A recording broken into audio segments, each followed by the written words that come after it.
When you look at this Impact, leading into the next one that's a pay-per-view style, I don't remember what it is. Is it Lethal Lockdown? I can't remember. But when I look at this Impact, I was entertained through most of it. It was not a bad show. The first thing I'm going to talk about is the segment between Karen, Jeff, and Robert Roode. As much as you may be surprised, I actually didn't mind this segment at all. Particularly that, for once, Karen Jarrett, even with the problem she has that she always seems like a horrible actress, managed to relay what she really wanted. She's not a good actress, as you guys know. I've said it already. She may have a good looking body. She doesn't have a bad looking face. Taking away those things, she's never been a great talent. She's never been good when it came to working with talent. She's never been good talking for talent. She sucks. When it comes to it, Brooke Hogan did a way better job than a Karen Jarrett or Karen Angle. She just has. But when you look at this, she actually did a decent job relaying what she wanted.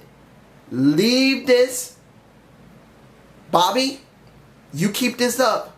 My husband's going to win, and when he does win next week, you are going to feel it, because when he wins, he's going to fuck you. Do you actually want to make us into an enemy? She relayed it well enough that I was interested. The segment before that between Jeff and when it came to Bobby was standard. And I'm only saying this about Karen, not because I want to screw her.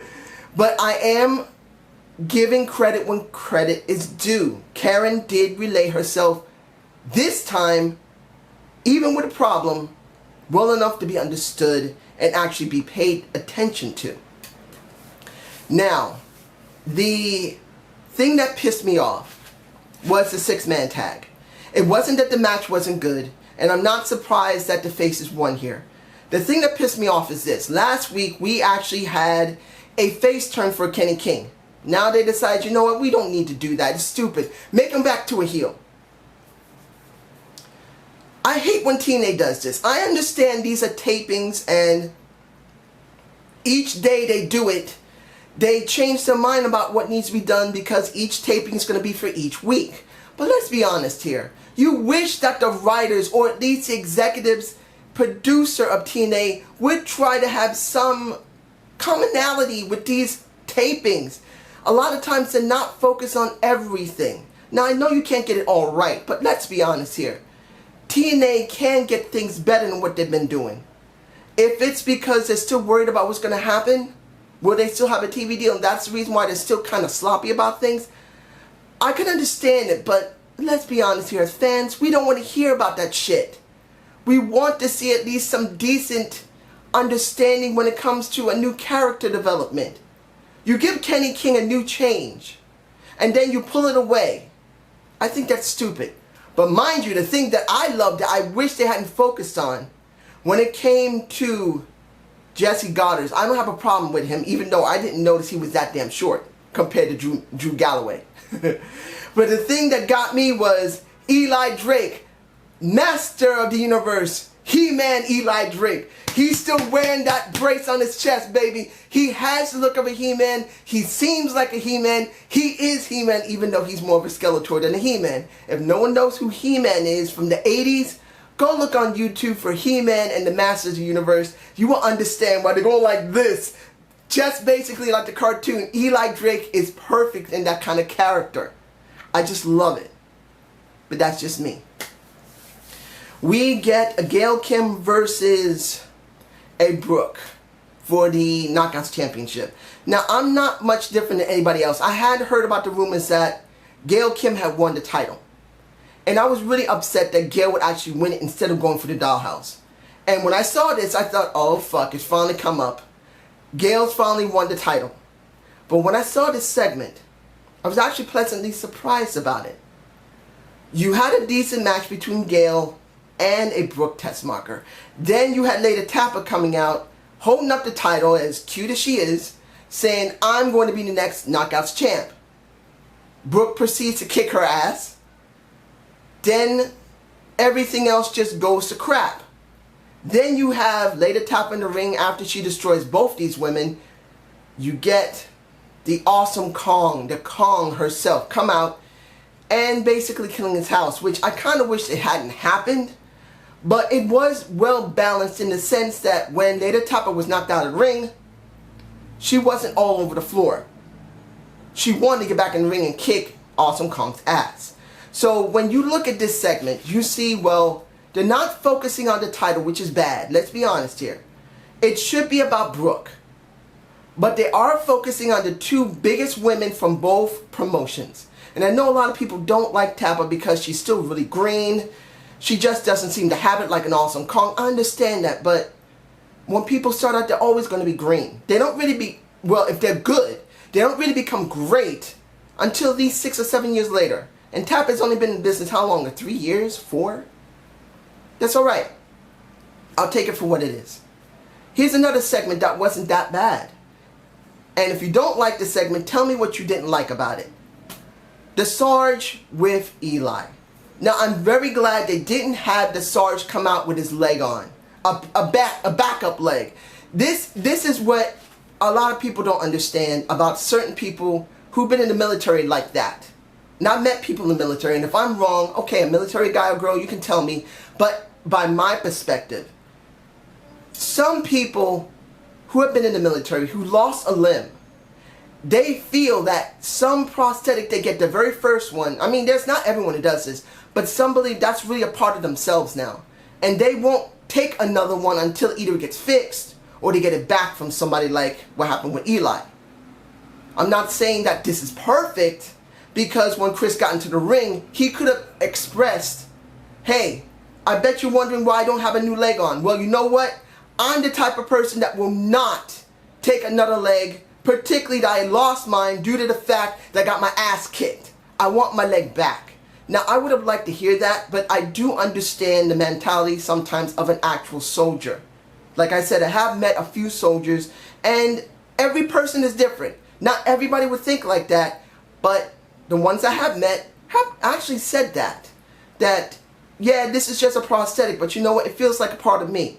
And yeah, it's all torn up and messed up, but that's me. I've used it. And seeing they're going to have another match, I really do believe they should have said a career match, ending match. That if Chris loses, he's gone. I think that would have been better to make it more hyping instead of him trying to get his leg back. They could do this later, but you never know with TNA. This could be the end of it. Next, the gut check, well, pay-per-view, one night only. Excuse me, allergies. That's the reason why I'm late with this video, and I've been a little stressed out. I have been sick with allergies, and I've been a little stressed. What am I saying? A little? I have been a lot of stress. It shows. But when you look at the gut check challenge, it was a good concept, but they never really went all the way with it.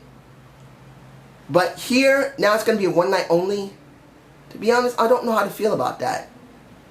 Particularly that TNA is not doing very well as it is. I mean, look at Eli Drake, Micah. Look at Drew Galloway. They didn't come for gut check, but we care a little bit more about Eli Drake and Drew Galloway than anything else. Micah is kind of like an afterthought right now. He's still not there yet. So I don't know how to feel about gut check as a pay-per-view. I just don't. That's just me.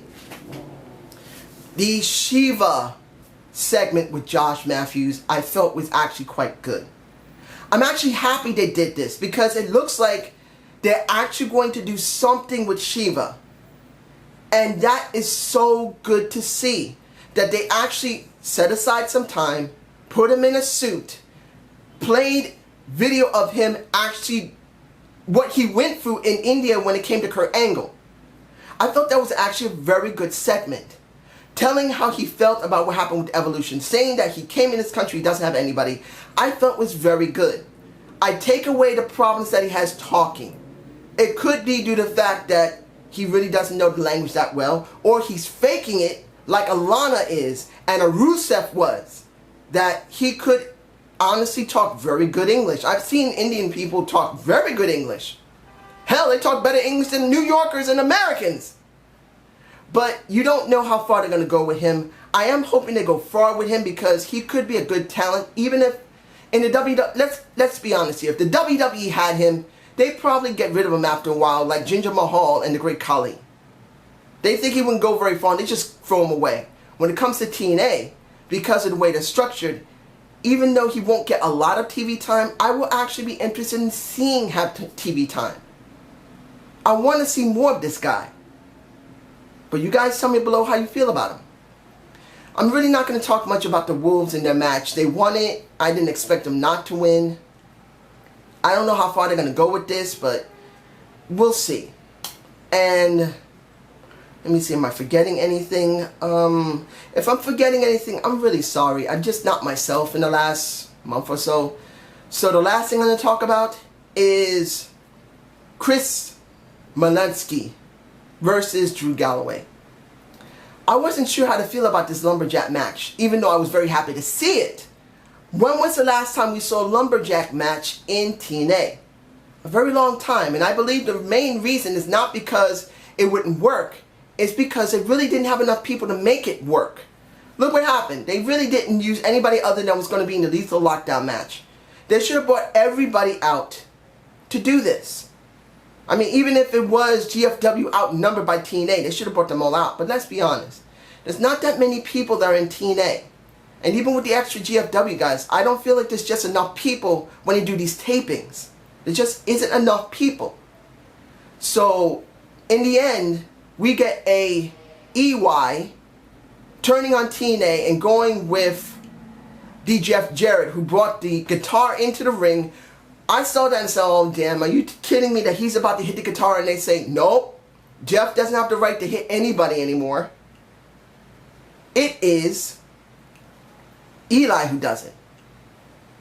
And then Drew loses, and now Team GFW has the advantage in the Lethal Lockdown match next week. How did I feel about this show? I liked it.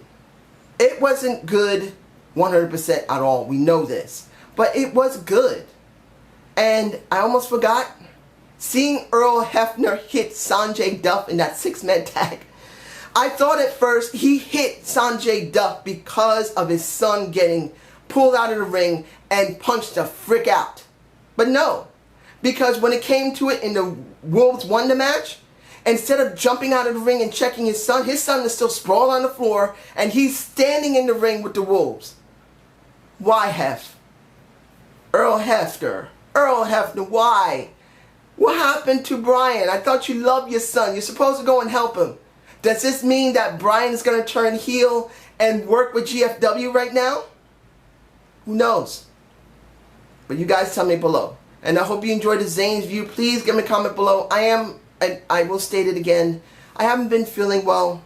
The weather has been very hard on me for my allergies. But I won't lie that my stress has made my depression a little more unmanageable than normal. I'm not going to lie about it. It has not been easy for me. It's been pretty stressful. And I'm doing what I can to try and minimize it, to work on it. I'm sorry, and I'll do my best to make sure you have the best product I can produce. So you guys have a good day and have a good night. Peace!